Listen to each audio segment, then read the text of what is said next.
Hello hi అండి, బాగున్నారా? మంత్రం వేస్తే చింతకాయలు రాలుతాయి అని అంటారు. నిజంగా చింతకాయలు రాలుతాయో రావో తెలియదు, కానీ ఈ ఆకు తింటే కనుక కంపల్సరీ చింతకాయలు అయితే రాలుతాయండి. ఎందుకంటే ఇలా అంటున్నాను అనుకుంటున్నారా? కిడ్నీల్లో రాళ్ళుని కరిగించే ఆకు అండి ఇది. చాలా చాలా పవర్ఫుల్ ఆకు. కిడ్నీలో రాళ్ళతోటి ఉన్నవాళ్ళు చాలా నరకం చూస్తున్నారు ప్రతి ఒక్కరూ కూడా. నేనైతే మన హాస్పిటల్ చూసానండి, ఎంత ఫుల్గా జనం ఉన్నారంటే 7 సంవత్సరాల పాప కానించి కూడా కిడ్నీలో రాళ్ళతో బాధపడుతున్నారటండి. ఇప్పుడు వయసుతో నిమిత్తం లేకుండా అంత దారుణంగా అయితే కిడ్నీలో రాళ్ళు వస్తున్నాయి. మనం తినే ఆహారం ఫుడ్ మూలంగా రాళ్ళు తయారవుతున్నాయండి.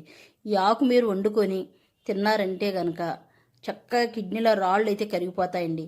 అంతేకాదు ఉదయాన్నే జ్యూస్ చేసుకొని వడకట్టుకొని తాగండి. దానికి కూడా చక్కగా రాళ్ళు అయితే కరిగిపోతాయి. ఇది మనకి పిచ్చి మొక్కలాగైతే లిగుస్తుంటుందండి.